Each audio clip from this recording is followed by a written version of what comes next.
उदयपुर गांव में एक बहुत ही गरीब ब्राह्मण गंगाधर रहा करता था। वो गांव में भिक्षा मांगकर अपना गुजर बसर किया करता था।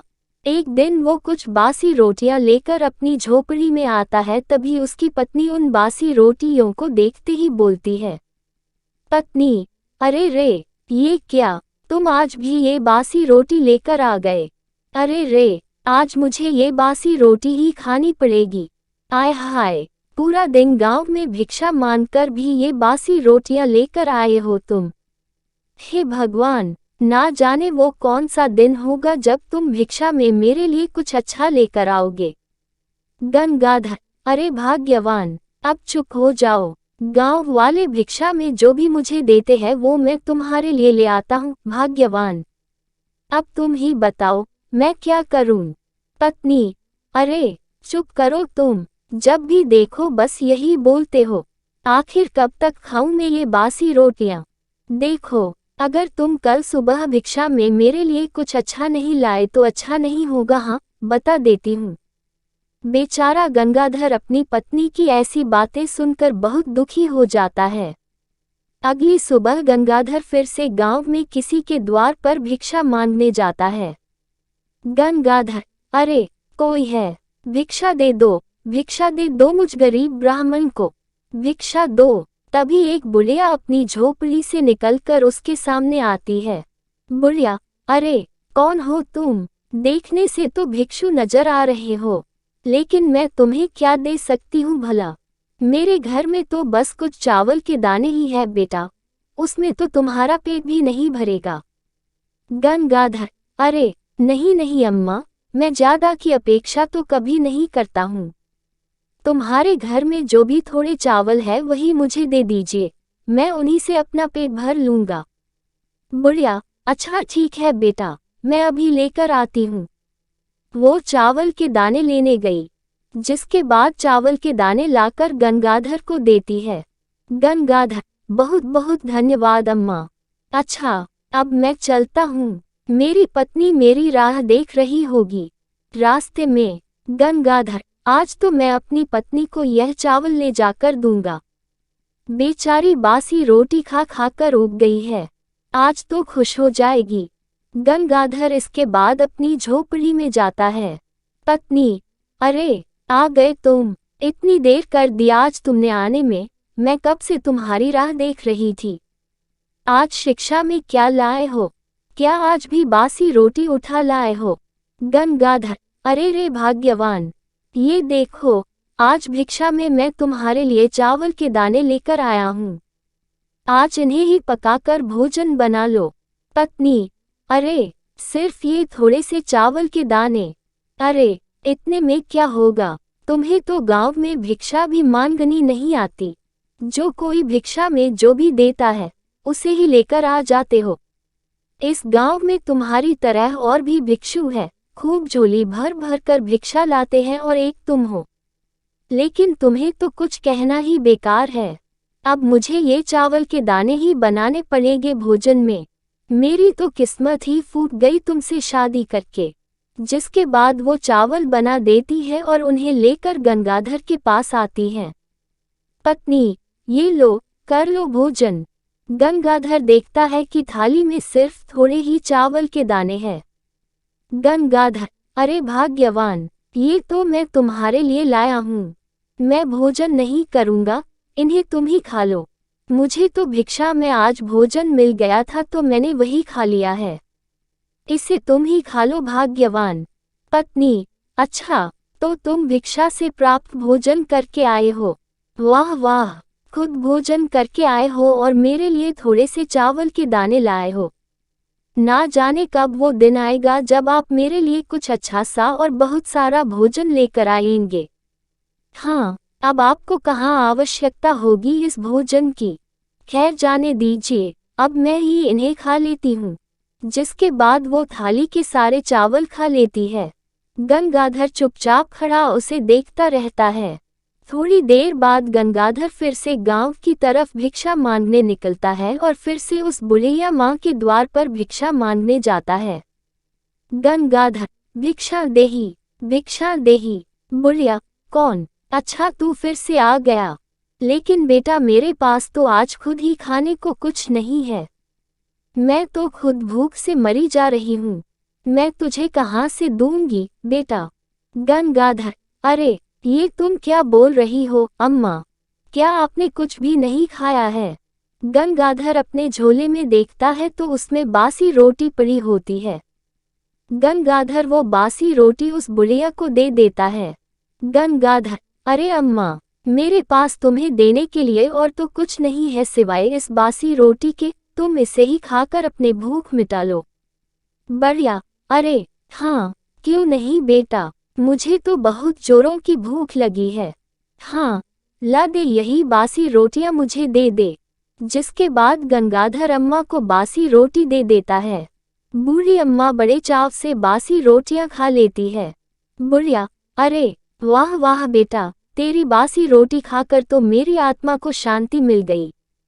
वाकई तू एक नेकदिल इंसान है।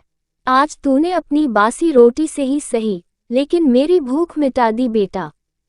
मैं तुझे कुछ देना चाहती हूँ, तू रुक, मैं अभी आई। इसके बाद बूढ़ी अम्मा एक छोटा सा संदूक अपने साथ लेकर आती है और उसमें से एक चमकता हुआ मोरपंख गंगाधर को देती है। बुढ़िया, ये ले बेटा, ये जादुई मोरपंख मैं तुझे देना चाहती हूँ। ये कोई साधारण मोरपंख नहीं है बेटा। तू कोई भी एक इच्छा इस मोरपंख से बोलेगा तो वो अवश्य पूरी होगी। बेटा, अब मैं तो बहुत बूढ़ी हो चुकी हूँ। अब भला मेरी तो कोई इच्छा ही नहीं रही, लेकिन मैं ये तुम्हें देना चाहती हूँ। बेटा, इस जादुई पंख से तुम अपनी एक इच्छा पूरी कर सकते हो। गंगाधर ये सुनकर बहुत खुश हो जाता है। गंगाधर, क्या सच में अम्मा? तुम सच बोल रही हो? अगर ऐसा है तो मैं ये जादुई पंख अपनी पत्नी को दूंगा। आज तक मैं अपनी पत्नी को कुछ भी नहीं दे पाया हूँ। इस जादुई पंख को पाकर वो बहुत खुश हो जाएगी। हाँ, अच्छा अम्मा, अब मैं चलता हूँ। बुढ़िया, अच्छा ठीक है बेटा, जैसी तेरी मर्जी। जिसके बाद गंगाधर वो जादुई पंख लिए जंगल के रास्ते से अपने घर जा ही रहा होता है कि तभी वो देखता है कि जंगल में एक जगह एक आदमी बहुत बुरी हालत में बैठा रो रहा होता है। उसके रोने की आवाज सुनकर गंगाधर उसके पास जाता है।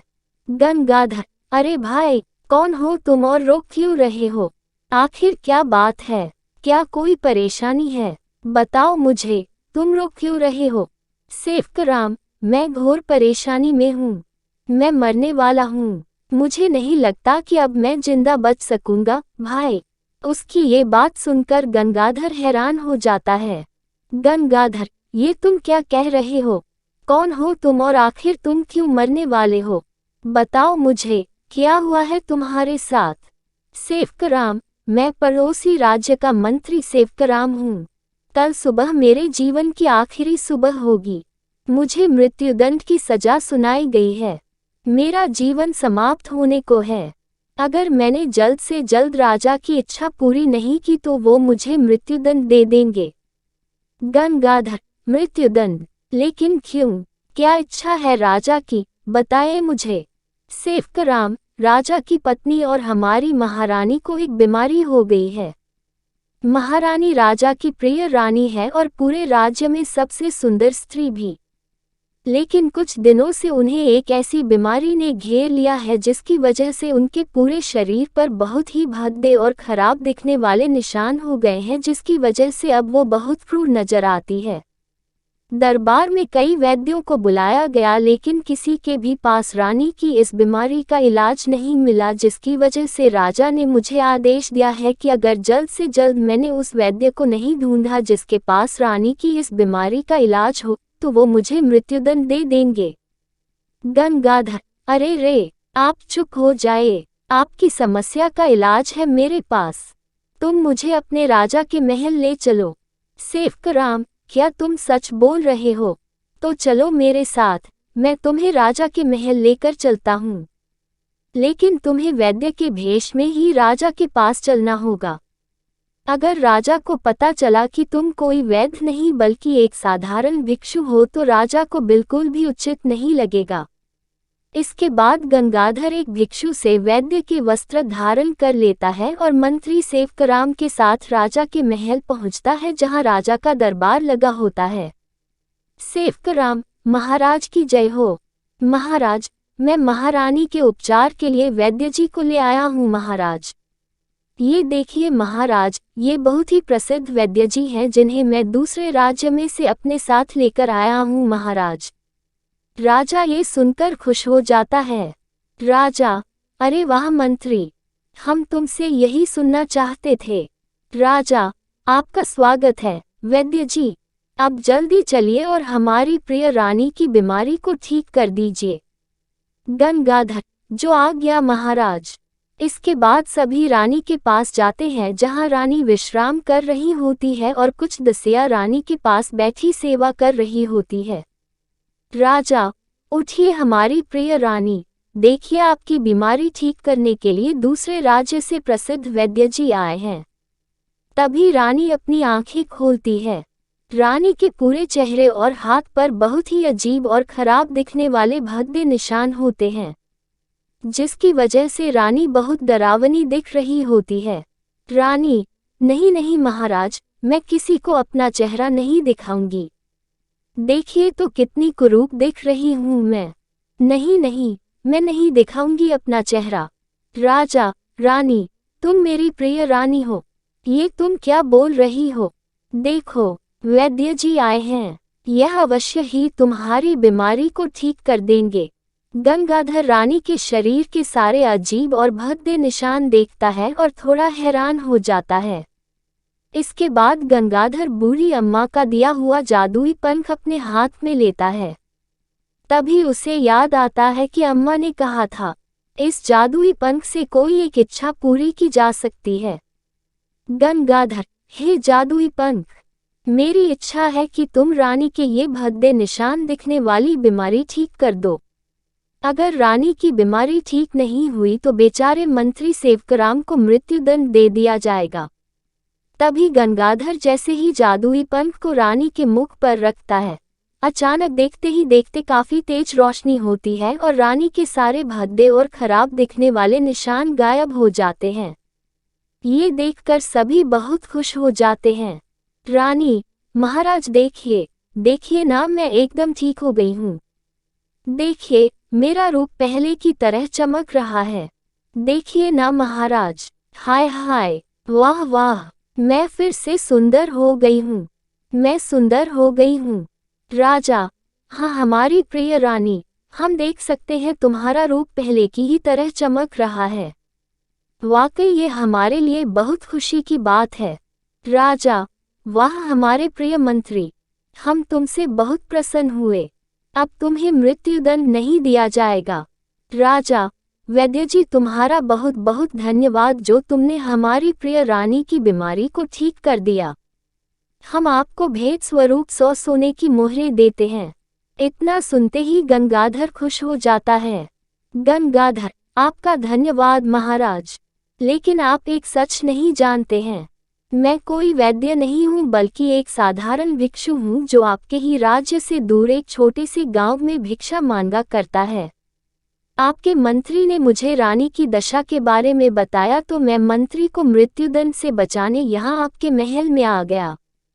राजा उसकी बात सुनकर थोड़ा हैरान हो जाता है। मंत्री: जी महाराज, मैंने आपसे ये झूठ बोला। ये कोई वैद्य नहीं बल्कि एक साधारण भिक्षु है। मुझे माफ कर दीजिए महाराज। राजा: हमने तुम्हें माफ कर दिया है। तुम्हारे इस झूठ से हमें आज ये सीख मिली है कि एक साधारण सा भिक्षु भी अपने ज्ञान से बहुत बड़ा हो सकता है। व्यक्ति का कर्म ही उसे बड़ा बनाता है। सभी दरबार में राजा की ये बात सुनकर खुश हो जाते हैं। तभी गंगाधर को सोने की 100 मोहरें दी जाती है, जिसको लेकर वो अपने घर जाता है। पत्नी: अरे कहाँ चले गए थे आप? मैंने आपको कहाँ नहीं ढूंढा, बताएं मुझे। तभी गंगाधर उसे सारी बात बताता है। पत्नी: अरे क्या आप सच बोल रहे हैं? मुझे माफ कर दीजिए जी, मैंने आपको कितना कुछ भला बुरा कहा और आपने पलट कर मुझे कभी एक शब्द नहीं कहा। आप सच में बहुत नेकदिल और ज्ञानी इंसान हैं। मुझे माफ कर दीजिए। गंगाधर, मैंने तुम्हें माफ कर दिया है भाग्यवान, मेरे मन में तुम्हारे लिए कोई बुरी भावना नहीं है। जो हुआ सो हुआ, तुम्हें अपनी गलती का एहसास हो गया, मेरे लिए इतना ही काफी है भाग्यवान। इसके बाद गंगाधर और उसकी पत्नी हंसी खुशी रहने लगते हैं।